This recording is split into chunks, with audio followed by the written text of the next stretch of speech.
Welcome to the Chronicles of Rome, Episode 9, Rome Reforms, Virtue, Victory, and the Making of the Legion.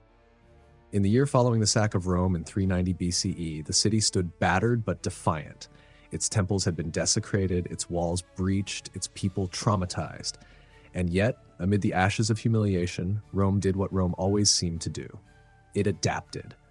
The calamity had exposed not just the city's military vulnerabilities, but deeper systemic flaws. The logistics of raising and maintaining an army were outdated. Recruitment relied on short-term service from small landholders, leaving Rome dangerously understaffed in prolonged wars. Leadership was dominated by tradition rather than tactical merit, and command structures were unclear in the field. All of this left Rome vulnerable not just to invasion, but to collapse under pressure.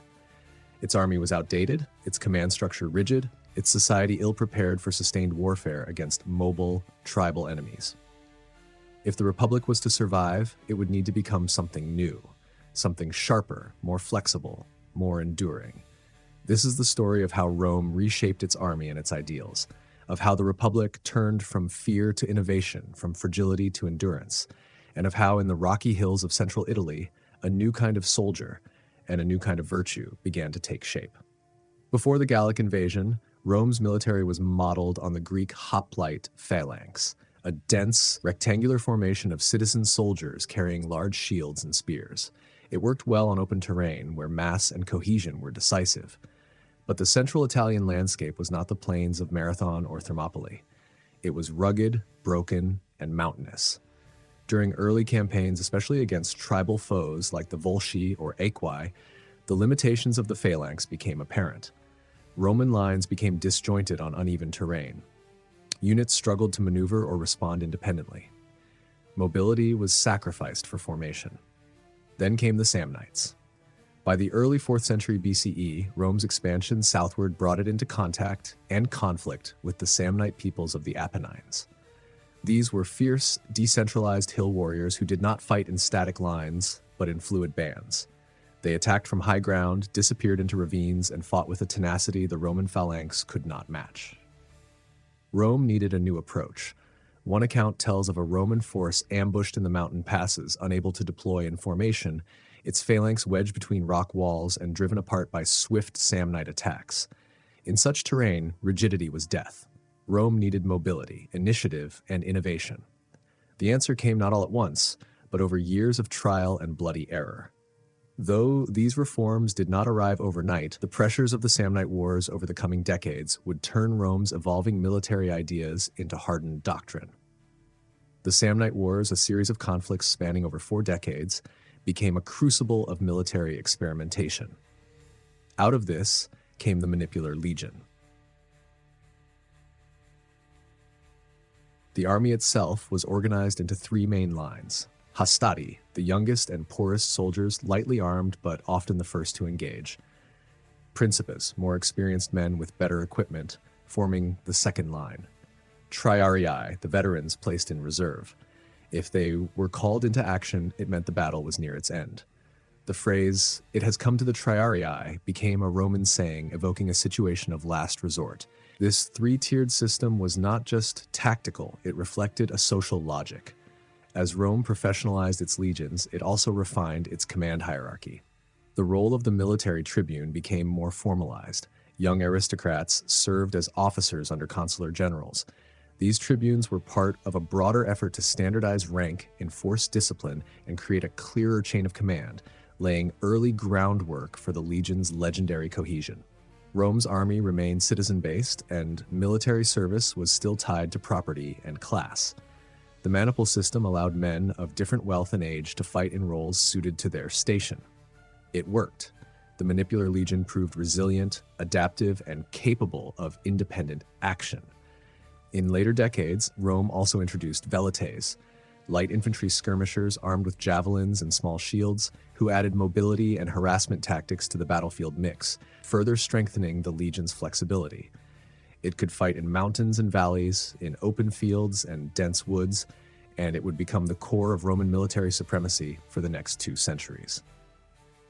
Reforming battlefield tactics was only half the solution. Rome also needed more men. The sack of Rome had shown how quickly a single defeat could bring the city to its knees. To meet this need, the Republic expanded its recruitment base. The census became a key tool, not just to assess taxes, but to register military eligibility.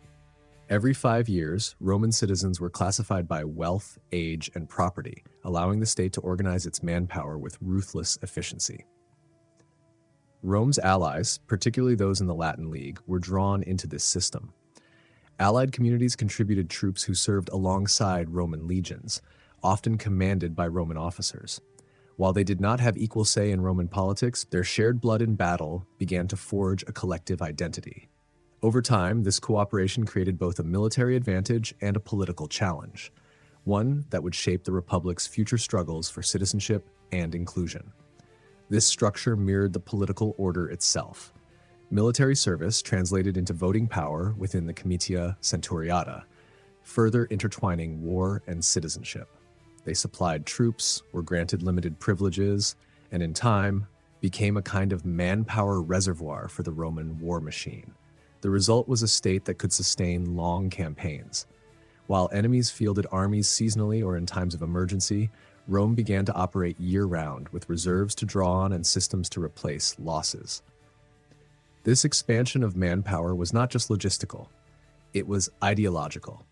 It rested on the Roman belief that every citizen owed service to the state, and that the state in return protected the sacred order of Roman life.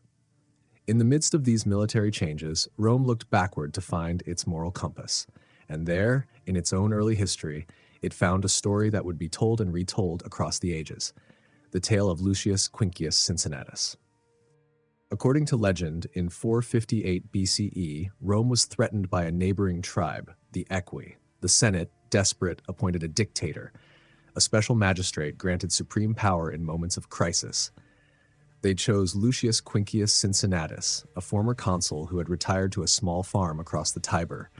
Messengers found him bent over a plow, dust on his hands and sweat on his brow. When he heard of the danger, he sighed, set down the plow, and reached for his toga. Within hours, he was in the forum, cloaked in purple, commanding an army. The situation was dire. A Roman force under Consul Minucius had been surrounded by the Aequi on Mount Algidus and was on the brink of collapse. Cincinnatus wasted no time. He ordered an emergency levy. All able-bodied men were to gather by nightfall, armed and provisioned with 5 days' rations and a sharpened stake each. These were not just soldiers, they were builders of war. That night, under the cover of darkness, Cincinnatus led his newly raised force out of Rome and into the hills. They traveled swiftly, avoiding major roads, and by dawn, they had reached Mount Algidus. There, as the Equi focused their attention on the siege of Minucius, Cincinnatus's men began silently digging trenches and constructing a fortified line. By sunrise, the tables had turned. The Equi, who had surrounded the Romans, now found themselves surrounded in turn. Confused and disoriented, they were pressed between 2 Roman forces, Minucius breaking out from within and Cincinnatus attacking from without. Panic spread through the enemy ranks. Some tried to flee, others surrendered. Cincinnatus showed mercy, but made a point. He forced the Equi to pass under the yoke, a humiliating ritual in which defeated soldiers were made to walk beneath a frame of spears.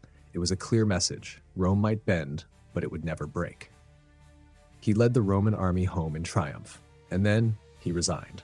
Having saved the Republic, Cincinnatus gave up power and returned to his fields. His dictatorship had lasted just 15 days. Whether the story is strictly historical is beside the point. For Romans, Cincinnatus became a living symbol of humility, duty, and the principle that power should serve the Republic, not the individual. His name would echo across the centuries. In a future age, it would even cross the Atlantic, inspiring the founders of another republic. Rome's transformation in the wake of the Gallic sack was not a straight line.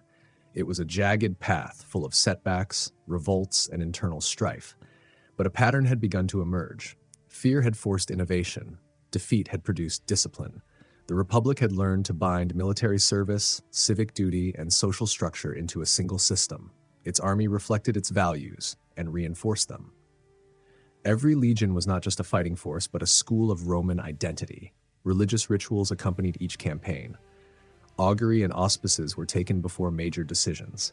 Commanders swore oaths, and in moments of desperation, some even practiced devotia, vowing to sacrifice their lives to the gods of the underworld if it would bring victory to Rome. Standards and eagles became symbols of collective honor. Discipline was enforced with severity, desertion punished by death, cowardice by humiliation. And yet, within this iron framework, there was room for personal glory, valor, and the chance to rise. In the centuries to come, this system would allow Rome to conquer first Italy, then the Mediterranean, and finally the known world. But all of it began here, in the wake of disaster, in the shadow of humiliation, and in the hands of men who reshaped the Republic not only by law, but by sword and plow. Cincinnatus returned to his farm, but the Republic would never return to what it had been.